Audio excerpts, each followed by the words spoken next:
This coin-operated viewer is facing south. The instruction manual says to insert 25 centimes and pull the handle while looking inside. Then use the focus knob to zoom in if necessary.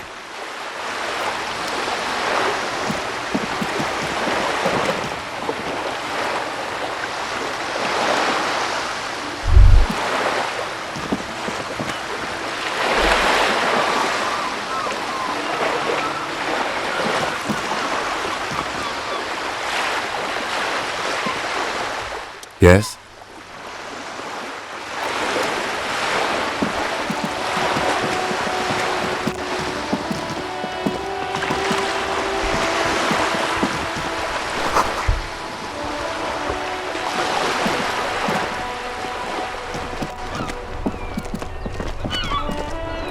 This Post Lavantorie mail collection box has been heavily vandalized with graffito. A closer inspection reveals 2 bullet holes in the front.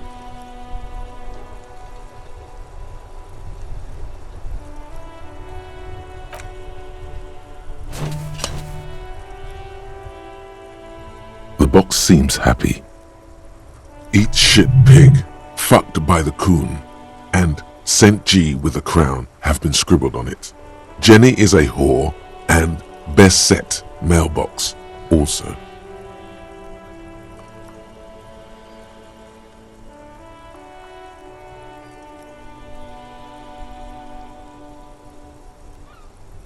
The mail collection box seems cathartic, thankful even. So do you. You shudder, then you swallow, and then suddenly you see it.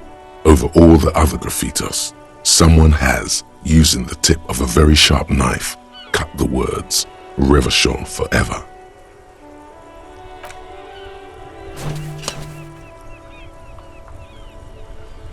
The box seems happy.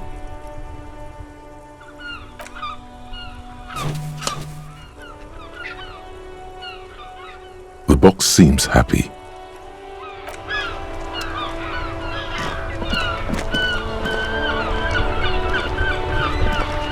The worn and beaten wooden planks of the bench do not look overly comforting. We can sit on benches after we've solved the murder. Let's go. You can revisit the bench if you ever need to pass the time when Lieutenant Kitsuragi is gone.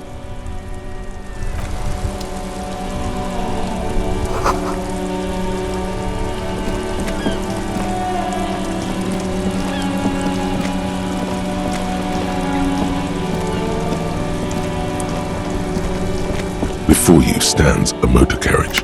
The bodywork is covered in blue and white livery, bearing the number 57.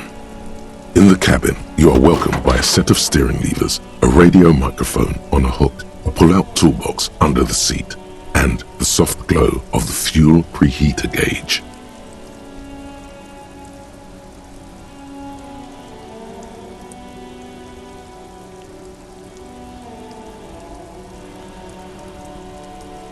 This is the Kupris Kinema, my motor carriage. You can use the toolbox and the radio if you'd like. Motor carriage, motor carriage. Something bad with a motor carriage. A dark lump rises in your throat.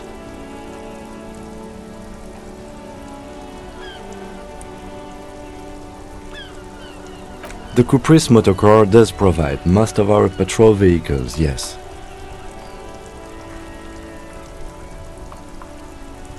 Nothing. It's probably nothing. Forget I brought it up. Please proceed with the carefree lollygagging. In the cabin, you see a set of steering levers, a radio on a hook, a pull-out. The frequency tableau lights up, and a green button labeled Prime Line glows like a feline eye. And then you hear something. The soft purr of electrical kittens. Radio waves cast far and wide over the metropolis. A woman's voice greets you through the static. This is Precinct 57. Hello, Lieutenant. How may I assist you? Hello, Alice.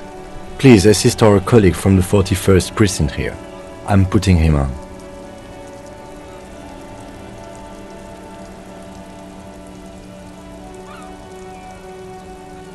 This is Officer Alice Demetri, Precinct 57. How may I assist you?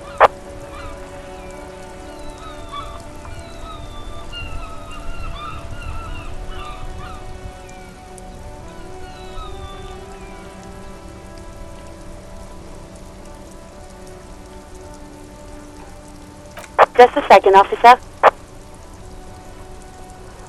10-2, 10-5. This is 41st. Come in. Over. A scrawny old man sits in a dusty cubicle, smoking, with a large white rectangle sewn on his vest. In front of him is a box-shaped apparatus with an array of wires and antennas. The radio switchboard. 10-4, what's your status? Over.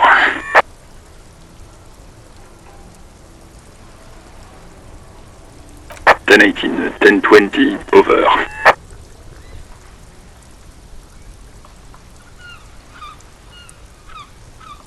State your message, sir. Over.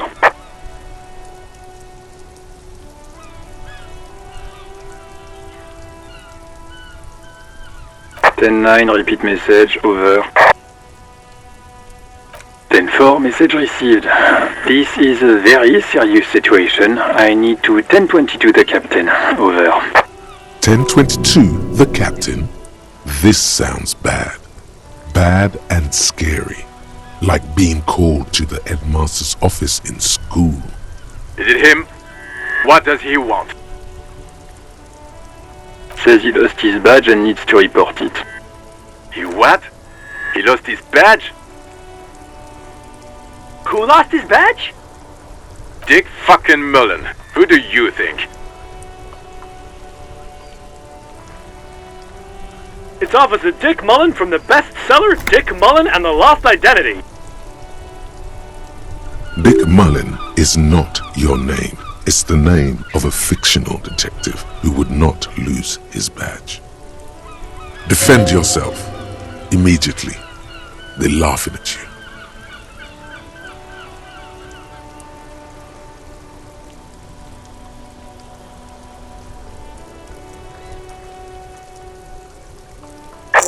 I hear you, officer. I'm just going to make a note here that you are in pursuit of your misplaced badge. Over. Fuck me! Mac, come here! You've got to hear this. Dick Mullen lost his badge. What's going on? Super Cop here lost his badge. He lost his what now? His badge. He lost his goddamn fucking badge.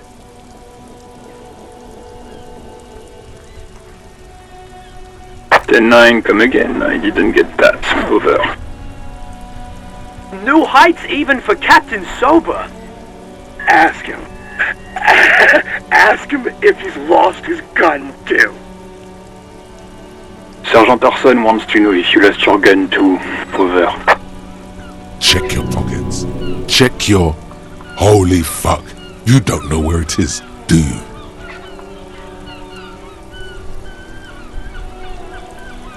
Okay, it's gone.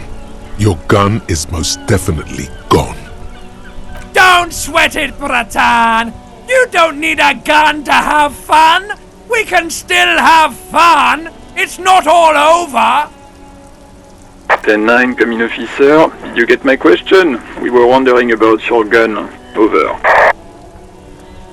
10-1, you're breaking up. 10-9, repeat please. Over. 10-9, come in, officer. Over. Come in, officer. 10-9, repeat message please. Did you misplace your firearm? Over.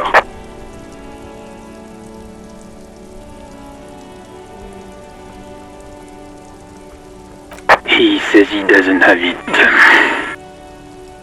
Dear God, he lost his gun? Oh my, I can't. This isn't really a laughing matter. Mac can face a giant of Coco Nur by himself, but Disco here made him piss his pants. Oh, I can't. Fuck. He lost his... Ask him if he still got his wiener. Oh, man. I'm not going to. Ask him.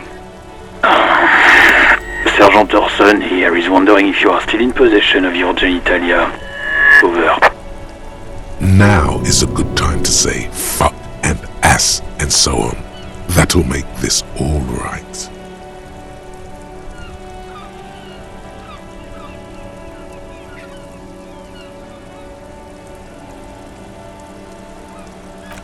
That's a negative. Not going to say that. Over.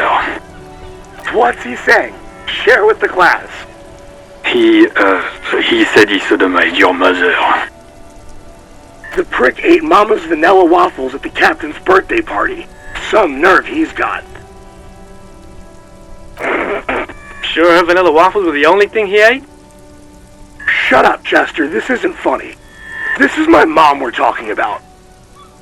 Tell him to apologize right now. Sergeant Orson requests that you apologize for the claims you made about his mother. Over.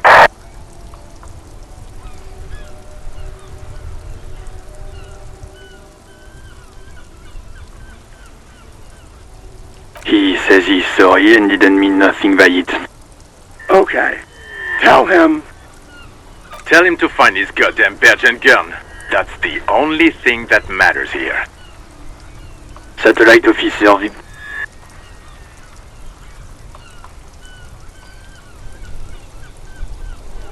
10-4, affirmative. Officer is in pursuit of his firearm. Oh, God, Officer, do you need further assistance? Over.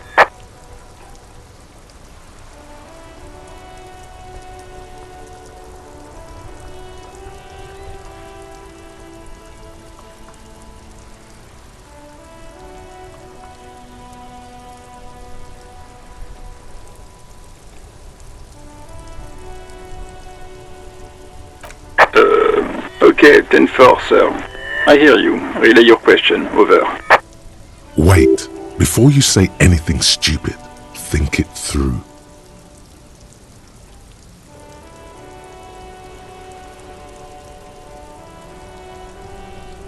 You're going to be looking at a straitjacket if you tell everyone you lost your memory. Be smart about this. Ask if he's there alone. 10-4, sir. I'm not hearing your question.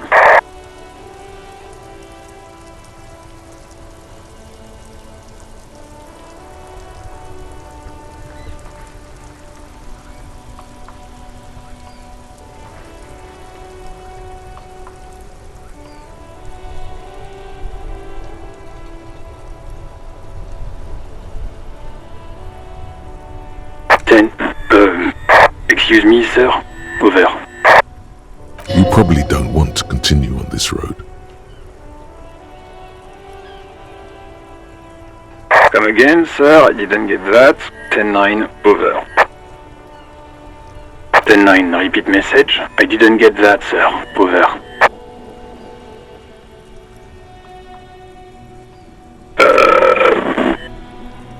What? What is it? What can he possibly still want from us? He seems intoxicated and keeps asking me to call him by his name. Mullen's drunk and emotionally aggressive. That's new. Wrap it up. Don't indulge in his drunken antics.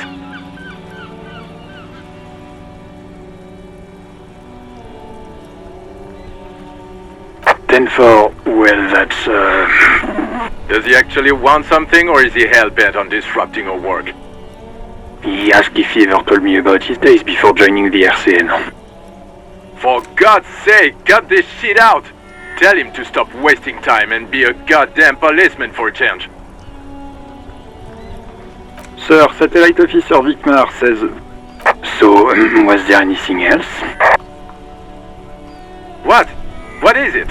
He's still on the line? He wants to verify the information on his badge. But of course, it says Dick Mullen, High General of the Revacholian Cavalry Force.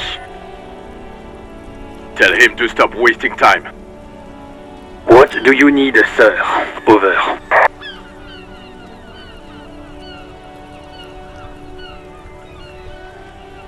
Understood, sir. Over.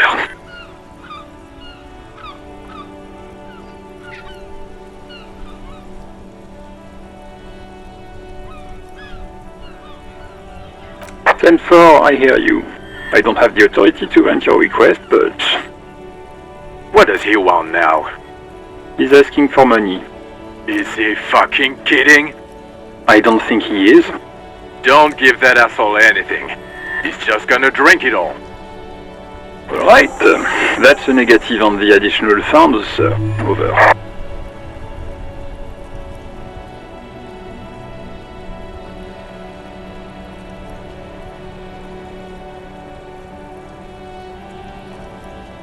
He says it's important to the case. He isn't getting a red cent. You can tell him that. Request denied, sir. Over. Nothing is working.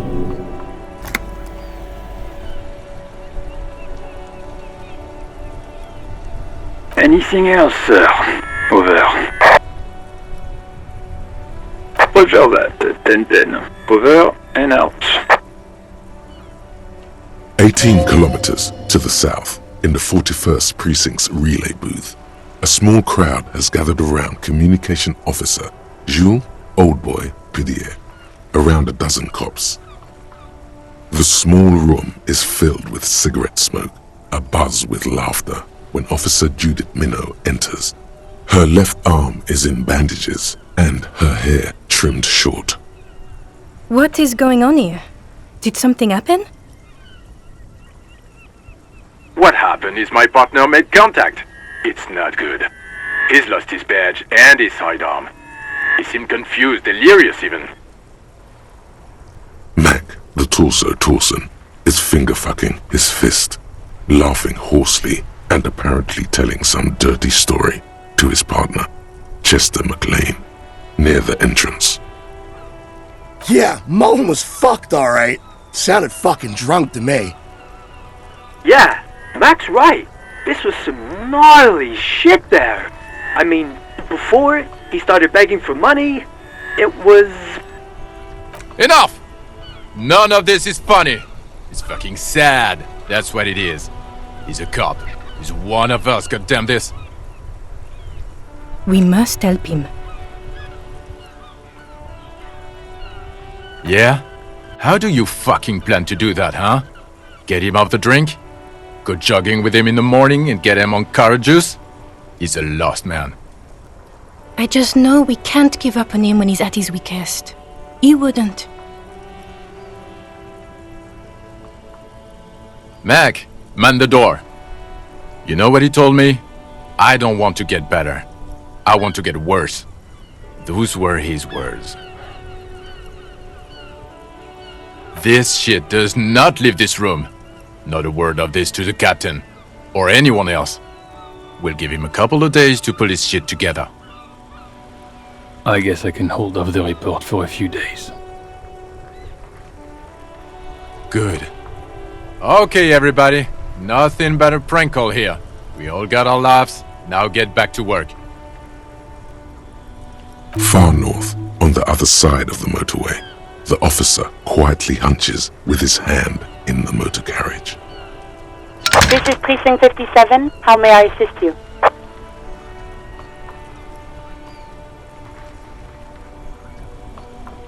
Of course. What is the number, officer?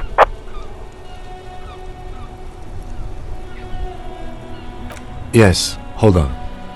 Her number is 005 1944 298. Received. Hold on, officer.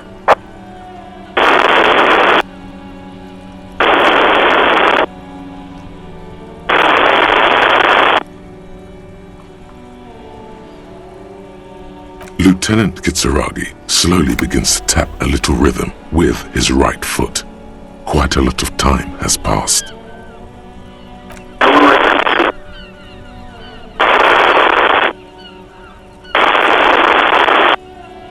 Officer, I have Sylvie Malaika on the line for you. Yes, hello?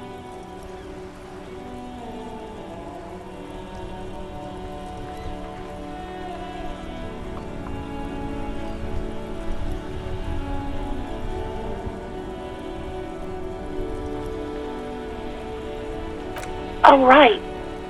Hello, officer. What can I do for you? You can hear resentment in her tone. She's not thrilled to be talking to you again. There is no resentment in her tone. She wants you to ask her out. No question about it.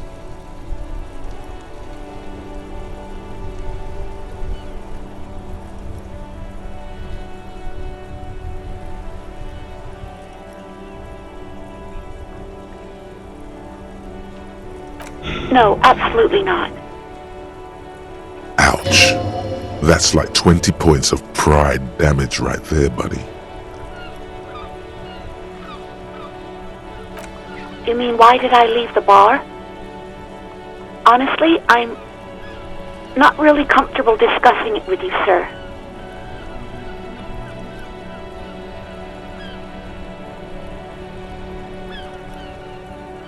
Maybe, I don't know. I just know I have to take some time off right now. No, not me.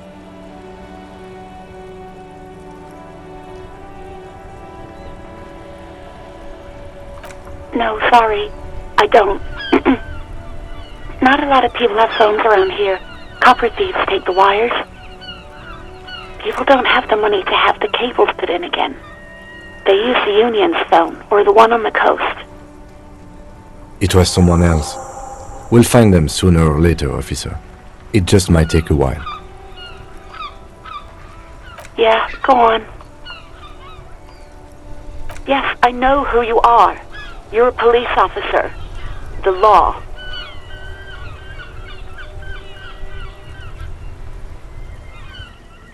Oh, no, I haven't, sorry. Real policemen have uniforms too, by the way. Where's yours?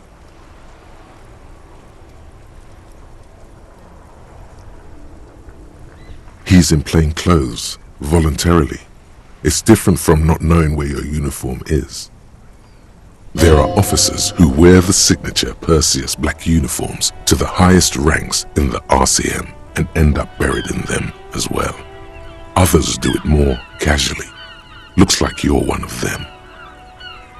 Please, no. Not this again. Everyone saw your cool gun detective. You were trying to impress some people with it. Everyone was eating and... Sounds like it's going to be bad. Do you really want to know? You were waving it around in everyone's face, begging them to describe it. You said it calms you, and then you started making suicide jokes. It got pretty graphic. Some poor sod was trying to eat his pudding while you were screaming, spit flying, imitating the mercy shot right next to him.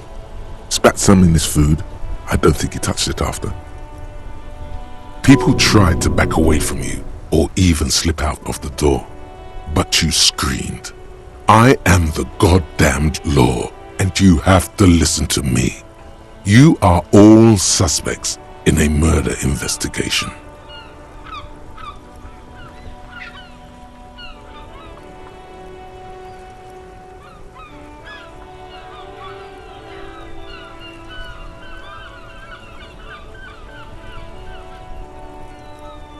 No idea. All I know is next you were waving around money instead, saying things like big bucks cannot lie and guns can't buy money, but money can always buy guns. It almost looked like you pawned it, but believe me, I did not ask. Uniform? I never saw you in any uniform. You had your things on. The disco things. I do hope so. Please, don't call me again. Bye.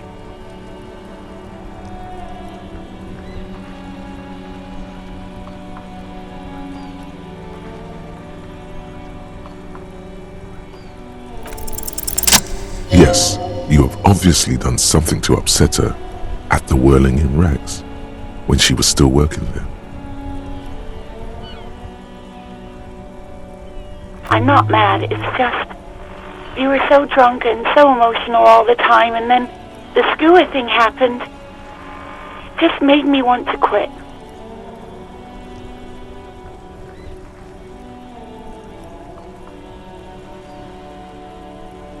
The stuffed bird, the great skua. You threw it against the wall while screaming, "Fuck that bird," and laughing like a maniac. I think you said it had been giving you shit ever since you got there.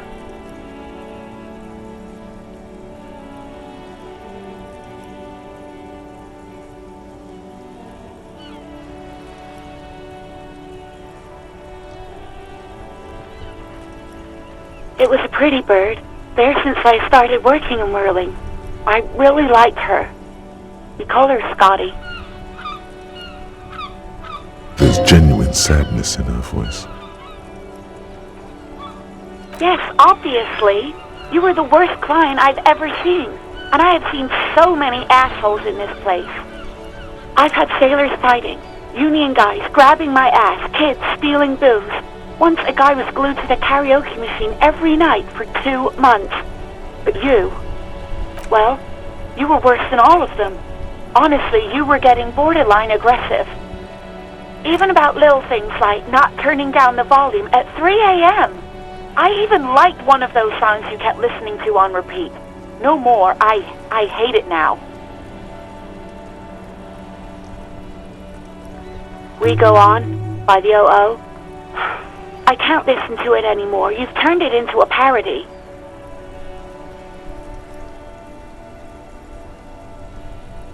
To hell with that song.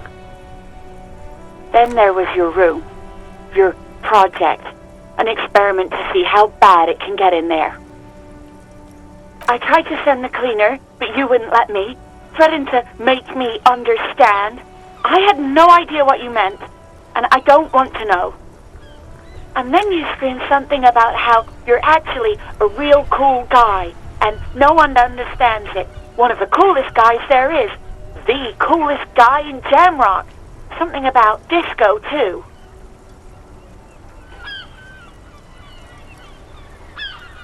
And then I had to deal with your toilet. The one you clogged with police documents, causing water damage downstairs in the kitchen. I won't even mention you waving your gun around, harassing customers, threatening to sing karaoke, threatening to kill yourself. The ones I had to wrench out of your toilet. Damn it, I don't remember what I did to your damn papers. I don't remember every little thing I do. She's worried she might have accidentally done something bad. Then she remembers it's you. Especially when there's a hurricane loose. It's your fault for losing them, not mine. Something in you wants to immediately forget about this, as if there was a reason you threw them away. No, you really weren't.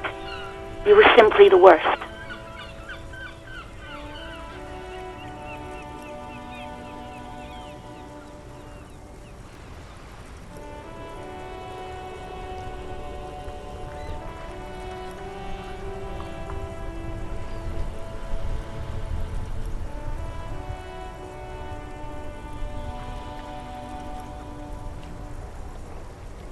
God, I knew I shouldn't have brought it up.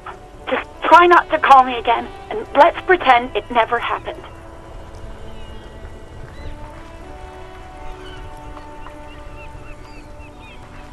All sorts of things. From disco, rock too. So much disco and rock. Which one would that be? Sad? I think the one you mean is the smallest church in Saint-Saëns. Richard, that right up.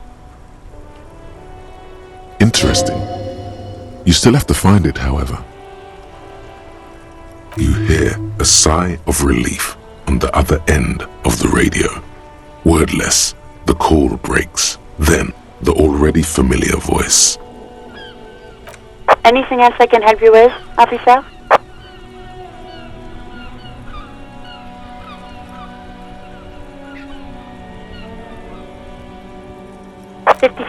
over and out.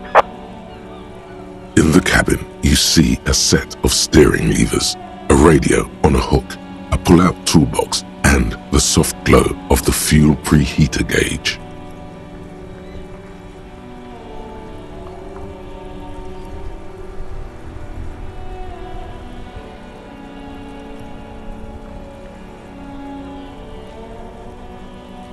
A metallic drawer slides out from under the seat and clicks into place. The tools inside are neatly organized. Take what you need, officer. It's going to be a long case. I'm not protective of my tools, like some men are. He's clearly a little protective of his tools. But what can you do? Work is work. The pry bar feels nice and cold in your hand, heavier than you'd think. Cold and heavy, like truth. You feel like you're reunited with truth once more. Useful for opening all sorts of doors and lids. The pull-out toolbox slides back into its nest. Preheater gauge casts a warm glow on the steering levers and the radio on its hook.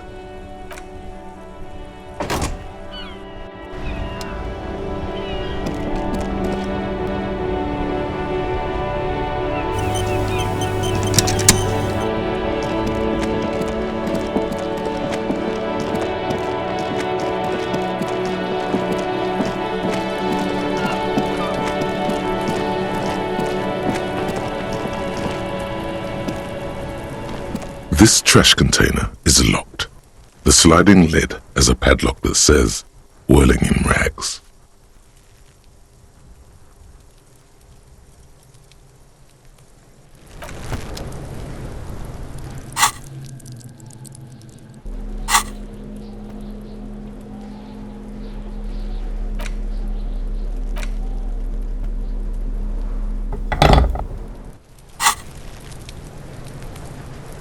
This trash container is locked.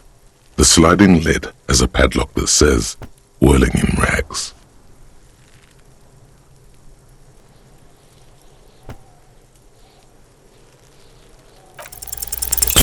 Force time isn't happening. You've jammed the pry bar under the lid, but it just isn't bending. What is this? Your triceps ache for the metal to bend, but it resists. This calls for a potent curse to help break its resistance. Utter the power words.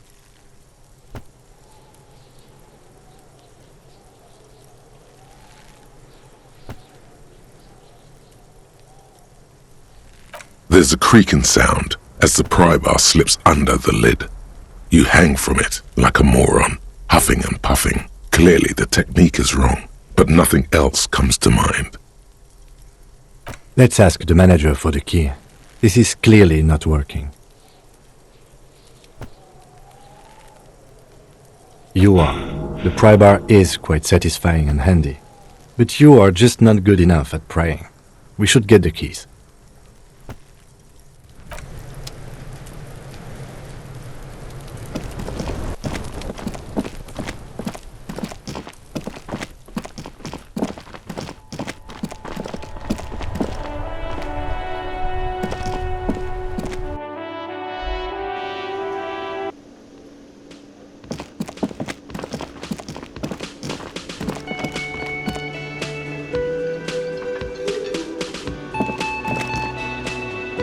Can I help you?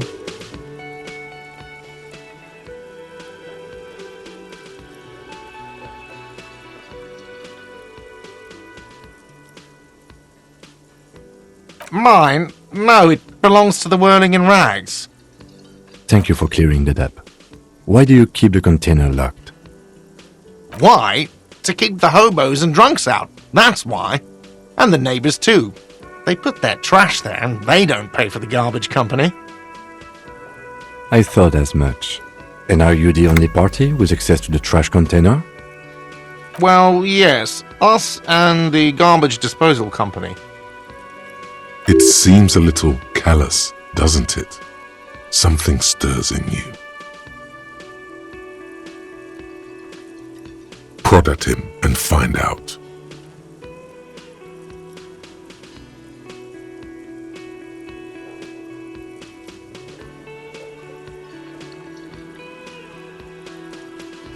Callous? What are you, Kras Mazov? Almost all establishments in Revachol keep their trash locked. The whirling in rags is not special in that regard. What do you need them for? It concerns the case. Please cooperate. Just bring them back once you're done, please.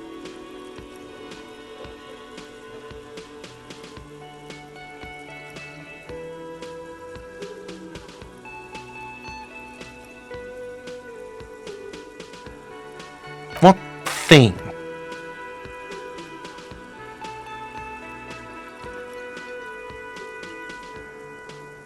What? By the way, you should come back to this thing-based questionnaire if you see anything interesting in the whirling later.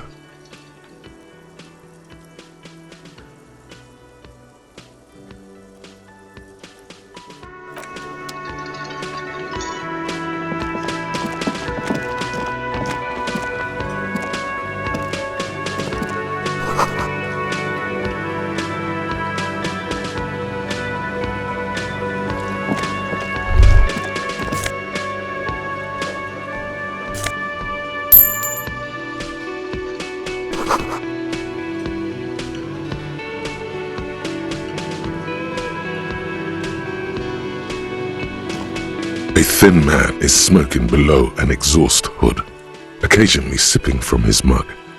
This must be the whirling's cook. As you step in, he nods toward the table and says something in a completely foreign language. The only words you can make out are Goranci and Kubek. It must be his name, Goranci. Goranci Kubek. Sounds representative.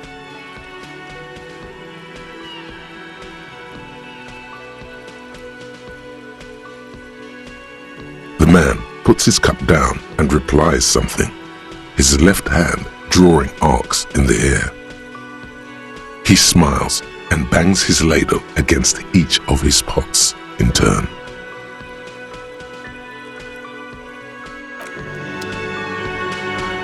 The man ponders his cooking utensils and gives you a little nod, acknowledging your presence.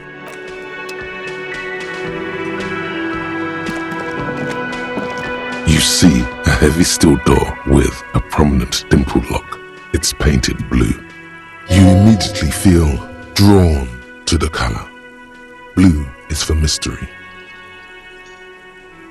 The cobalt blue surface feels rough to touch. The stainless steel door is flush with its frame on every side. The door does not budge. You do? It's a door in the back of the kitchen. Why do you care where it leads? It is quite pretty. I suppose we could look into it as a side investigation.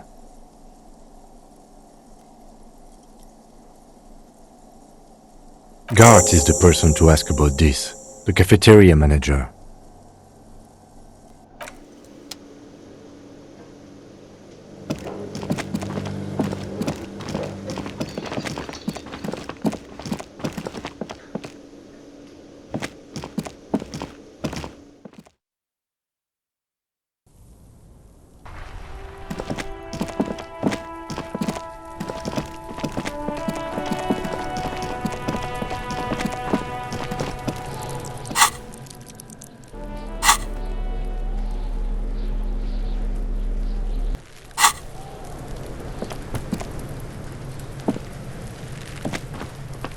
This trash container is locked. The sliding lid has a padlock that says, "Whirling in rags." With a well-oiled crack, the lock pops open. It should now be possible to simply raise the lid. Don't. Maybe you shouldn't.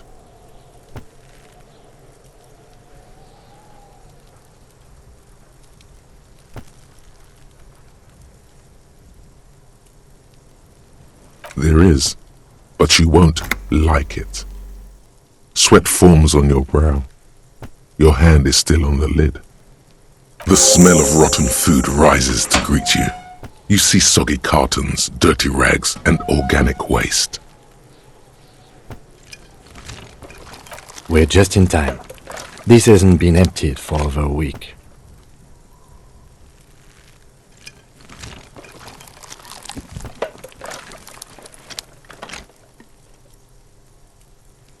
You see milk and egg rest with one broken egg in it.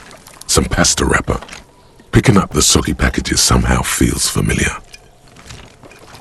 A box falls into pieces in your hands. Batiste Soleil cereal. There are plastic pasta packages below, and turbo noodles. Nothing of note, however. Among the threadbare kitchen towels, something catches your eye. A pair of denim trousers. As the legs of the slime-covered jeans begin to unspool from the garbage, a rank corpse smell fills the air. The victim's clothes? Cadaverine odor is faint. If these belong to the deceased, they were removed when he was still in the early stages of decay. Drop them in here, officer. Guitar-marked blue jeans. Pockets empty or emptied. He wore them with a belt, too, a white belt. The loops appear stretched, but the belt is missing. That's it. Do you see anything else in there? I have another bag here. Something slimy catches your eye. A drab, long-sleeved shirt, olive-colored, appears from the food waste, dripping with pus. This is a military-type overgarment. No label or serial number. This is the kind of rib-knit shirt that's worn over light armor to conceal it in an urban scenario. Anything more? The rest of the rags are just kitchen variety waste. A yellow old mug that catches your eye. But other than that... All right, we should go to Gart again and ask if he knows who put the clothes in the trash. It could be as simple as someone from the hostel cleaning the yard. Or that one. I'd advise against confronting that force.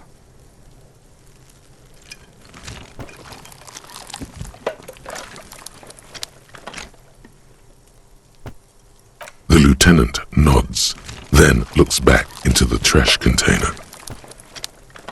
It's just organic waste, cold and slimy on your hands.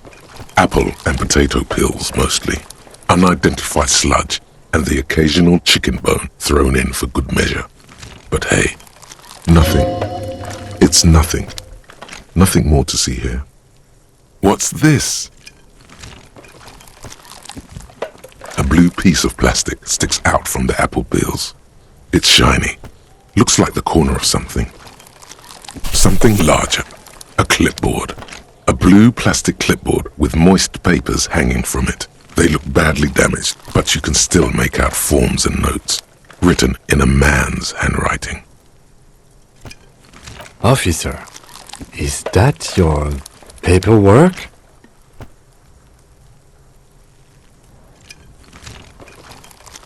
It is. Look, the plastic has the RCM street grid on it. You've even got an autopsy form in there. If you don't mind my asking, how could you have let your paperwork end up in the trash?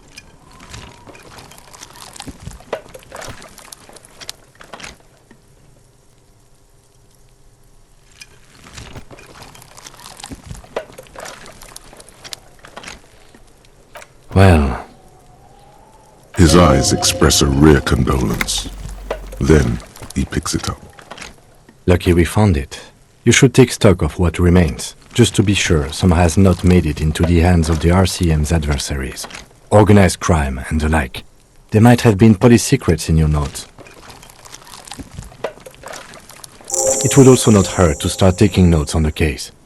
Now, tell me what your eagle eyes see. Or are we finished? Some items, such as the ledger you found, are interactable. Go to your inventory and select the Interact tab to read your paperwork. You pick out a broken mug with an oddly racist depiction of the yellow man frolicking in saffron. Only in its social sensibility.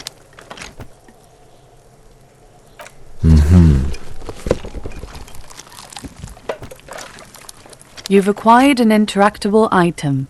Investigate this item further by going to the Interact tab in your inventory.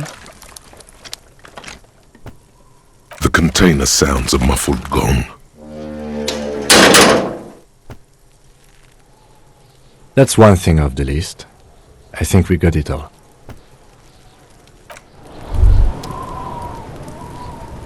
Hey, so we've been monitoring you internally, and now we know your Copo type. Yes, guess what's yours?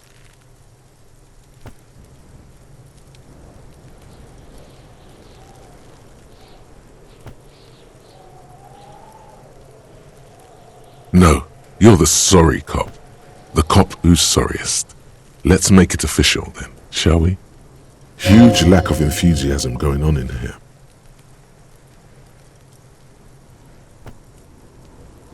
Oh, you know, Apocalypse, Superstellar, the advanced interesting cop, liquid shadow cop. But you're too sorry to say those things. So, here we go? Of course you are. It's okay. See if you can get something out of this, like info, or maybe every time you say you're sorry, you get $1 million.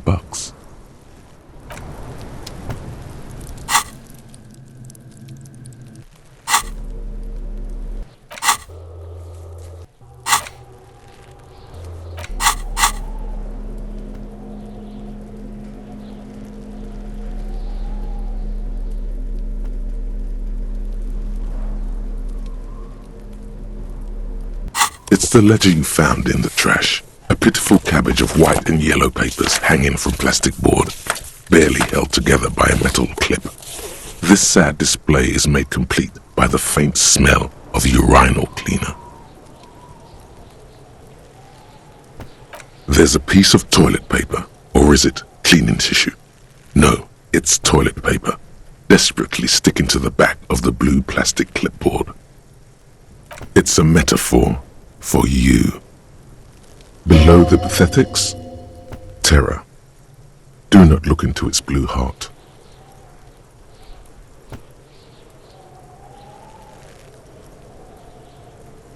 They're not exactly white. They're yellowed in patches by sunlight and alcohol and covered in dense blue handwriting. Ink escapes into watercolor patterns, reaching its tendrils across entire pages. The paper itself is checkered with faint red lines forming short paragraphs. Once in a while, there's a red stamp that exclaims, "Case files commit to paper." The case files themselves are plenty. You count more than 100 sodden, crumpled up, earmarked pages falling apart in your hands. They appear to be sufficiently organized and extremely dense, if mostly illegible. Work, strife, poverty, the Jamrock Quarter. These are handwritten logs of investigations dating back to January 51, this year.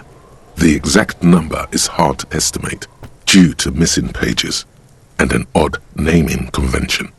But there are at least 20, maybe 30 cases undertaken, not completed, mind you. Yes, it appears you employ a, shall we say, robust yet literary system. Each investigation has its case number written on the margins, yet, still more tellingly, most are accompanied by a name.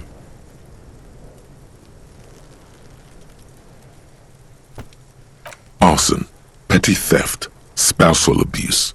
Handwritten logs on dozens of investigations date back to January 51. Stamped case files commit to paper. These are your last couple of months in Revachol, Precinct 41, Jamrock Quarter. You mean the alphanumeric? Officer, precinct, time of arrival at the scene?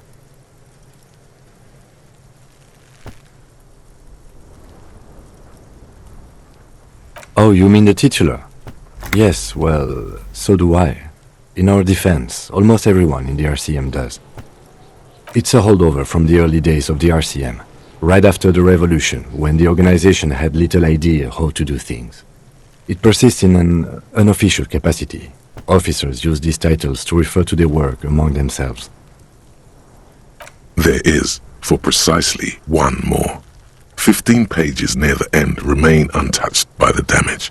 The checkered grid forms a structure of passages, breaking the case into subtasks to accomplish. The tasks you've completed flow out of the pen in a brash freehand similar to the rest of the letters. The wording comes easily. It's almost robotically simple, a language developed for mental rigor and simplicity. Inspect the victim's body. Interview the cafeteria manager. A satisfying slash sounds across the paper. You're done, it seems to say. And you, and you. And a fuck you to you too. That last one cuts a slash right through the paper. Things to be done and things already done. The composition of reality. This is an extremely useful tool for a detective of the citizens' militia. Now all that remains is to name the case. No, actually. Any ideas?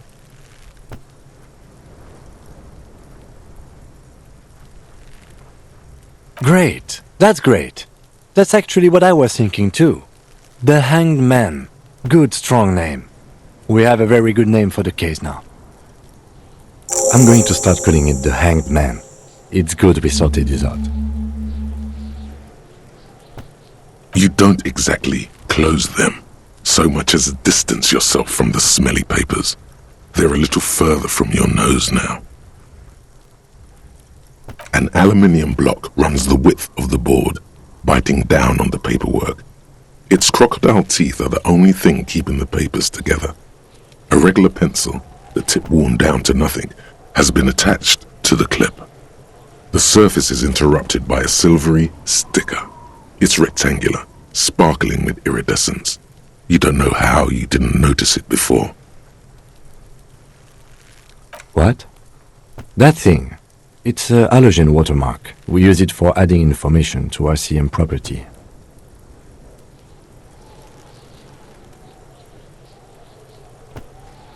It depends. Aside from an anti-counterfeiting stamp, mine has my station number and address. The information varies by date of issue.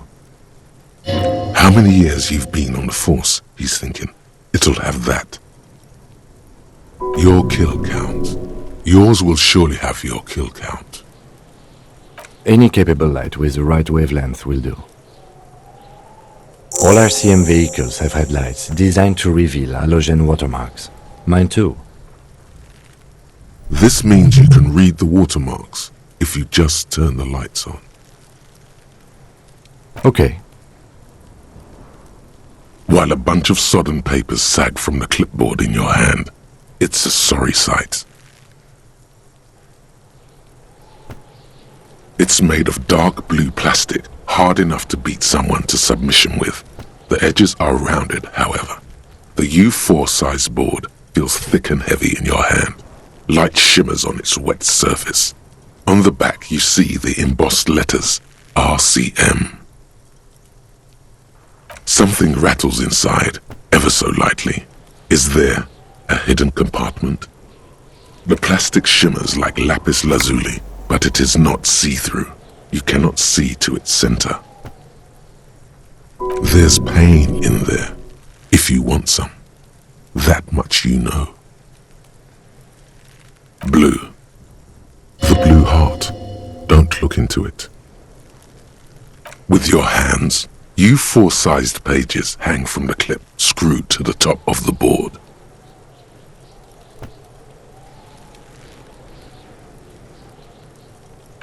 The acidic stench of rotting food is rubbed off on the cellulose. It now forms the base of the experience.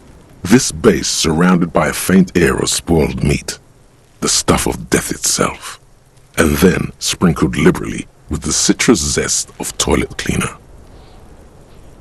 It's just toilet paper sticking to the back of the plastic clipboard. You can take it off if you want.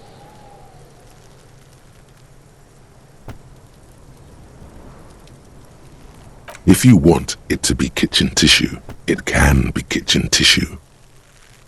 It's not though. It's toilet paper. Cool toilet paper. I mean kitchen tissue.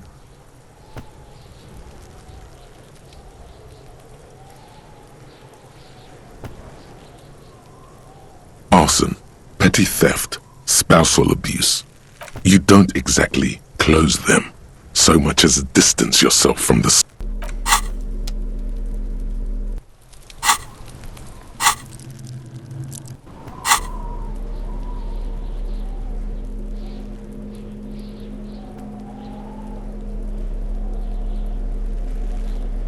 It's just a racist mug. What's there to read here? Not much. Oh boy, here we go. What are you going to say about a broken, tossed-away mug that you dug out of the garbage?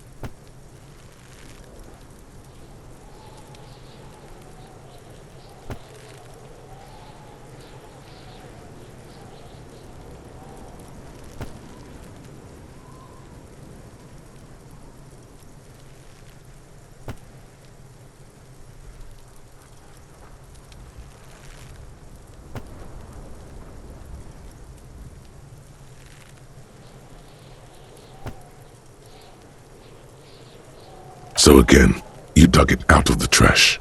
Why? It wasn't going to offend anyone there. Why don't you just get back to your case?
There are several footprints in the mud, left by work boots.